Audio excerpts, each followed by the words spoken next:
when Jesus came into the district of Caesarea Philippi, he asked his disciples, who do people say that the Son of Man is?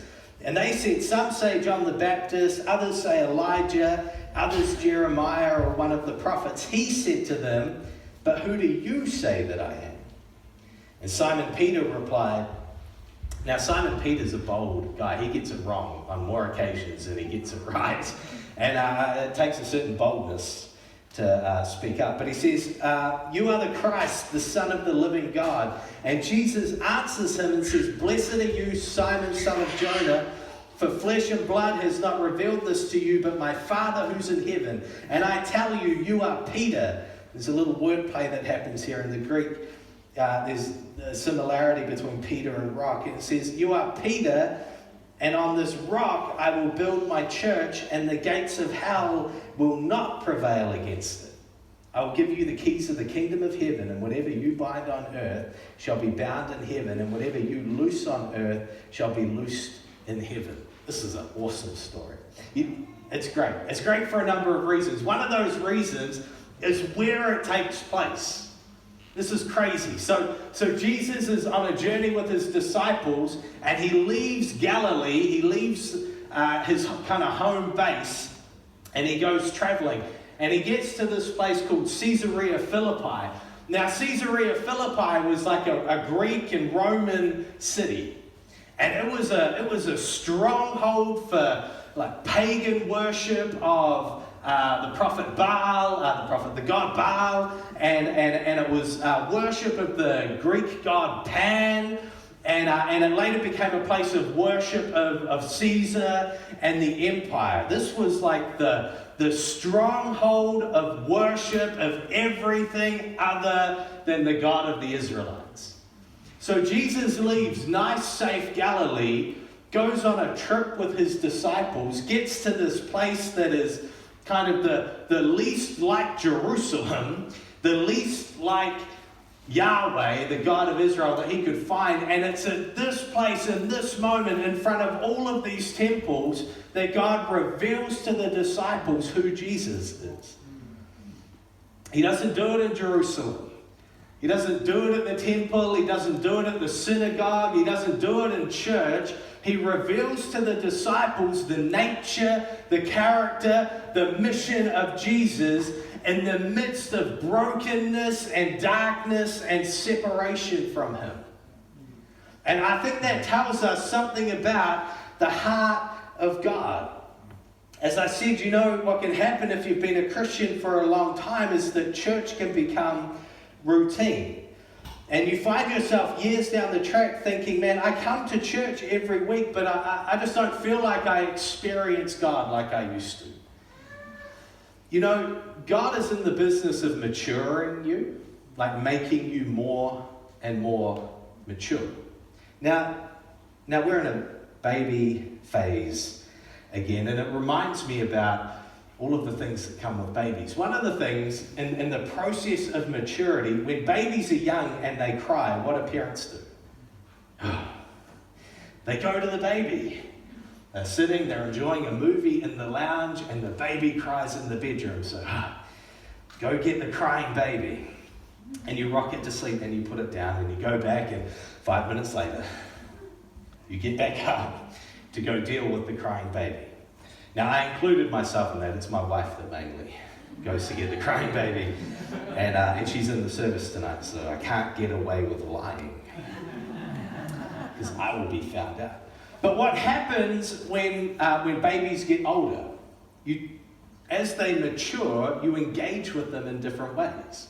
So there comes a point in the life of a baby where before then they cry, you go to them. There comes a season in the life of children where they're learning to crawl and they're learning to walk. And what do? You put them somewhere and you stand back and you say, you come to me.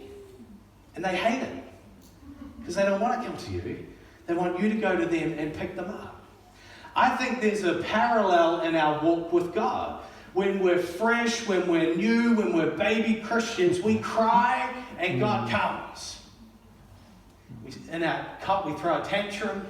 And Father God, the good Father, He comes to us and He picks us up and He rocks us and He sings us a song. Jesus loves me. Or whatever, you know. I'm not going to sing. Yeah. Anyway.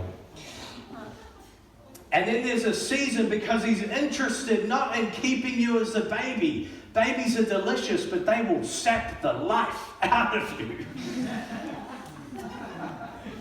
Hey, it's a great season, guys. You're really going to enjoy it. So good. There comes a season where, because God is interested in maturing you, He wants you to learn to walk. And I think there's a season in our life where God says, okay, now you come to me. I came to you, you come to me. And I wonder if some of us who've just been in church too long, you should keep coming to church, by the way. And we're like, oh, where's the encounter with you? But what's happened is God desires to mature you and encounter you, and He says, come to me. So the disciples have been walking with Jesus for a while now, a couple of years, right? And they still didn't have this good picture of who God was, who Jesus was. They hadn't really had a proper encounter with Him. And where does He choose to do it? He chooses to do it in the face of other religions and, surrounded by the world amidst brokenness and idolatry and sinfulness. And it's like I just felt as I was preparing for tonight that God says, come on, if you're hungry for an encounter with me, then come to where I am. And He's in church. You should absolutely come to church 2 times on a Sunday. You should come for Keep It Together and all the other things we do as well. But there's a sign of maturity where we pursue the presence of God and an encounter with God in the places where He is. And He loves to find Himself amidst brokenness and hurt and pain and oppression and injustice and the messy places and the ugly places of society. We're called church in the city. It's not a geographical statement. If it was, we'd be called church in Cease or something. We're called church in the city because it's something at the core. We understand the heart of God is to be in the world. And we're called to be people who mirror our lives, pattern our lives after Him. I wonder if tonight God isn't leaning down gently to you and saying, okay, big boy, okay, big girl, you know how to meet me here in this place. Now it's time for me to reveal myself to you in the places that I'm actually at work. Yeah. Come on, Jesus reveals Himself in this place. And then He asks them a couple of questions. He says, who do people say that the Son of Man is? Who do people say that I am? And they have all of these kinds of answers. They say, some say that you're like John the Baptist, others like Elijah or Jeremiah or one of the prophets. Who do people say that I am? They say you're a great teacher, a great leader, a powerful prophet. But then he asks this more pointed, interesting question. He says, but who do you say that I am? See, you can't go for long with an inherited faith. You can't go for long with an inherited revelation of who God is. Who do your parents say that God is? That'll get you so far, but sooner or later there's going to be a moment in your journey with Christ where you have to know for yourself, who do I say that He is? And it's like Jesus forces this moment on the disciples. Who do you say that I am? Come on, who do you think that I am?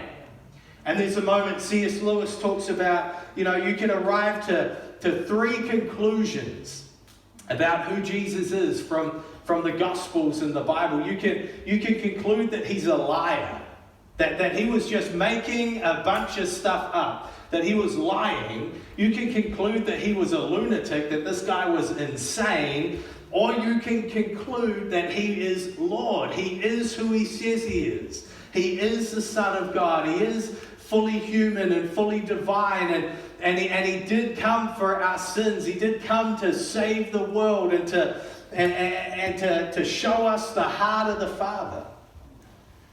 But there's no in between. In between. Come on, it's not enough to live with an inherited view of Jesus. Who do you say that he is? Come on, I reckon that maybe tonight is a crossroads moment for some of you. Tonight's a decision time. Come on, I've coasted. I've drifted. I've gotten by in this faith thing, but tonight I have to answer the question, but who do I say that Jesus is? Am I just playing pretend at church? Or do I really believe this thing? But it'll change your life. He goes on and he says,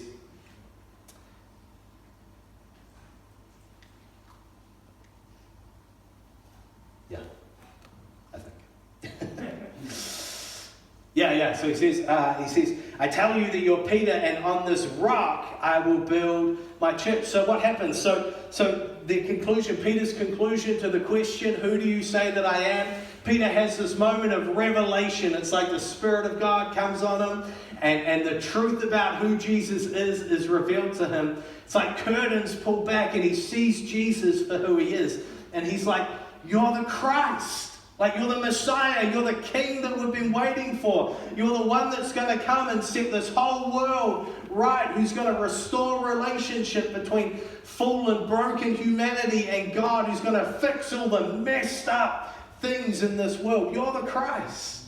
Hallelujah.